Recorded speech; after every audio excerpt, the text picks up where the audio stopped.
Bismillahirrahmanirrahim. Assalamualaikum warahmatullahi wabarakatuh. Perkenalkan, nama saya Muhammad Fahrul Rozi dari jurusan Komunikasi dan Penyiaran Islam UIN Sunan Gunung Jati Bandung. Di sini saya akan mempresentasikan hasil penelitian saya, yaitu yang berjudul Retorika Dakwah Ustadz Rijal Fadli Nur Hadi, Studi Deskriptif pada channel YouTube Abu Takeru. Sebelumnya, terima kasih saya ucapkan kepada Ketua Jurusan Komunikasi dan Penyiaran Islam UIN Sunan Gunung Jati Bandung, yaitu Dr. Haji Aang Ridwan MAG, lalu kepada pembimbing saya, yaitu yang pertama Dr. Haji Dadan Anugrah MSI, dan Dr. Haji Tata Sukayat MAG. Penelitian ini dilatar belakangi karena saya adalah salah satu dari subscriber Ustadz Rijal Fadli Nur Hadi pada channel YouTube. Penelitian ini dilatar belakangi oleh karena di zaman sekarang yang merasakan dampak pandemi COVID-19 ini sangat sulit sekali dalam menggelar tabligh akbar. Dikarenakan adanya beberapa larangan serta prokes yang harus ditaati untuk menggelar tabligh akbar. Disinilah peran media sosial sebagai media dakwah dengan mendokumentasikan ceramah dalam bentuk video dan juga audio visual.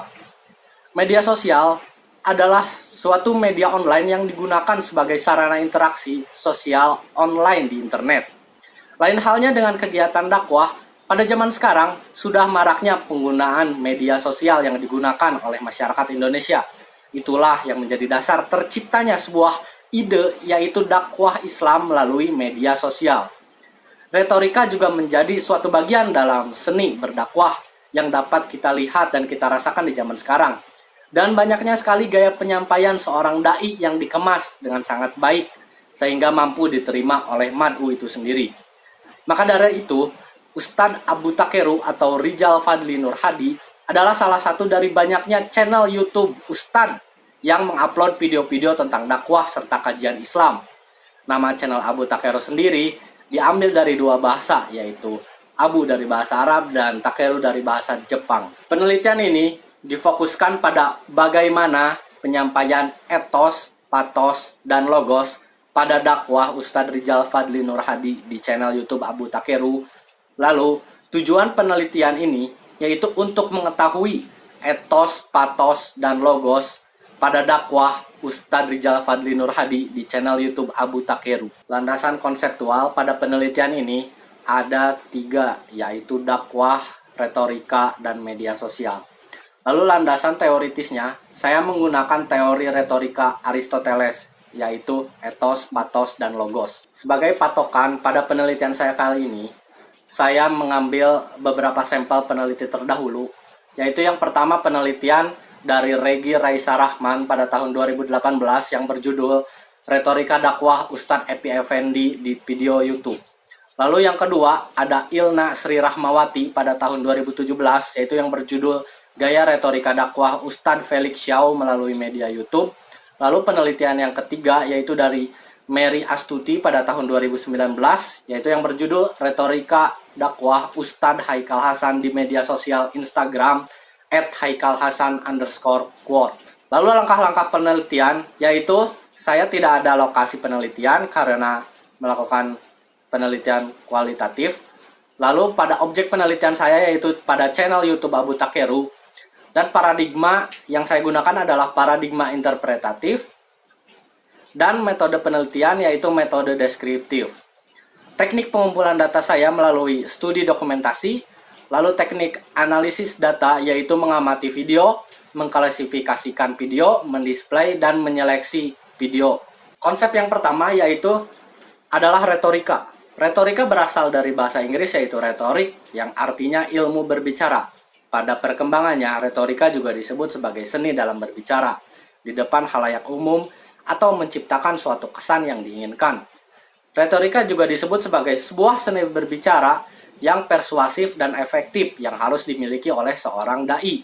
Lalu retorika juga adalah kepandaian berbicara atau berpidato. Retorika juga adalah sebuah seni penggunaan kata yang mengesankan baik dari lisan atau tulisan.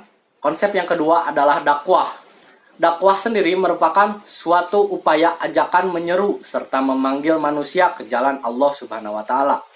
Dakwah juga merupakan sebuah bagian yang sangat menyatu dalam kehidupan seorang muslim, di mana pada dasarnya ada ajakan, dorongan, rangsangan, serta bimbingan kepada orang lain untuk menerima suatu ajaran agama Islam. Dakwah juga dapat diartikan sebagai suatu kegiatan dalam mengajak manusia kepada ke jalan yang benar, baik dalam bentuk tulisan, lisan, ataupun tingkah laku yang dilakukan secara sadar dan terencana dalam usahanya untuk mempengaruhi orang lain, mempengaruhi individu maupun kelompok. Konsep yang ketiga yaitu media sosial. Media sosial adalah media online yang penggunaannya dapat dengan mudah berbagi, berpartisipasi, dan membuat konten meliputi blog, jejaring sosial, platform lainnya juga yang digunakan oleh manusia di seluruh dunia. Media sosial juga adalah sebuah media internet yang memungkinkan pengguna untuk mempresentasikan dirinya, berinteraksi, bekerja sama, ataupun berkomunikasi dengan pengguna lain. Yang pada intinya, media sosial itu dilakukan berbagai aktivitas dua arah dalam berbagai bentuk kolaborasi. Teori yang saya pakai adalah teori dari Aristoteles, yaitu etos, patos, dan logos. Etos adalah sebuah karakter pembicara yang dapat dilihat dari cara berkomunikasi untuk menentukan pada khalayak bahwa ia adalah seorang yang memiliki kepribadian dan pengetahuan luas serta terpercaya. Lalu patos merupakan sebuah jiwa atau perasaan yang adalah sebuah persuasi pada emosi pendengar, yang artinya bahwa seorang komunikator bisa mempengaruhi emosi dari komunikannya. Lalu logos itu mengacu pada argumentasi dan logika dalam sebuah retorika. Pada hasil penelitian dan pembahasan, di sini kalian bisa lihat ada channel YouTube-nya Abu Takeru, yaitu yang memiliki subscriber 15,5 ribu subscriber. Pada penelitian ini, saya mengambil dua sampel video dakwah pada channel YouTube Abu Takeru, yaitu yang pertama adalah berjudul Abu Takeru Al-Kabair 12, You Love Naruto, I Love Sakura.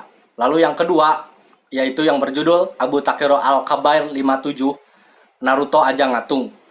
Berdasarkan pada hasil penelitian di atas, pada video dakwah Ustadz Rijal, yang paling dominan menurut teori retorika Aristoteles adalah etos, baik pada video pertama maupun pada video kedua, yaitu jumlah sebanyak 14 pada video pertama dan juga sejumlah 16 pada video dakwah yang kedua. Lalu pada hasil penelitian di atas tentang patos, pada video dakwah Ustadz Rijal, yaitu tidak terlalu menonjol menurut teori Aristoteles pada video ini, baik pada video pertama maupun pada video kedua, yaitu sama-sama sebanyak 4 patos di dalamnya. Lalu yang terakhir yaitu mengenai logos, pada video dakwah Ustadz Rijal ini banyak sekali perbandingan di dalamnya, baik hal dalam membandingkan suatu ayat per ayat atau dari Ustadz lain. Teori Aristoteles adalah logos pada video pertama yaitu sebanyak 8, lalu pada video kedua yaitu sebanyak 11. Berdasarkan pada hasil penelitian ini dan juga pembahasan yang telah dilakukan terhadap retorika dakwah Ustadz Rijal Fadli Nur Hadi pada channel YouTube Abu Takeru, berdasarkan teori Aristoteles mengenai etos, patos, dan logos, pada video dakwah yang pertama maupun yang kedua didominasi oleh etos sebagai retorika dalam penyampaian dakwahnya. Saran dari peneliti secara pribadi yaitu perlu adanya sebuah pengembangan metode dakwah bagi praktisi dakwah, terlebih lagi yang bergerak dalam bidang dakwah melalui ceramah atau khitobah. Pengembangannya dapat dipraktekkan dengan bagaimana cara menyampaikan pesan dakwah baik dalam khutbah Jumat, mengisi tabligh akbar, pengajian, membuat video dakwah supaya masyarakat dalam mendengarkan ceramah itu bisa menyeluruh kapanpun dan dimanapun, serta bukan hanya orang tua tetapi juga kaula muda. Lalu seiring dengan perkembangannya zaman, pemikiran dari setiap orang juga ikut berkembang. Para akademisi diharapkan untuk lebih memperbanyak praktek serta penelitian di lapangan guna untuk mengendalikan kondisi masyarakat sebagai target dakwahnya, sehingga para akademisi dapat merumuskan suatu metode dan materi dakwah guna terciptanya suatu dakwah yang dapat dilakukan secara efektif dan mad'u dapat menerima dakwah yang disampaikan. Sekian pemaparan materi dari saya. Kurang lebihnya mohon dimaafkan. Wassalamualaikum warahmatullahi wabarakatuh.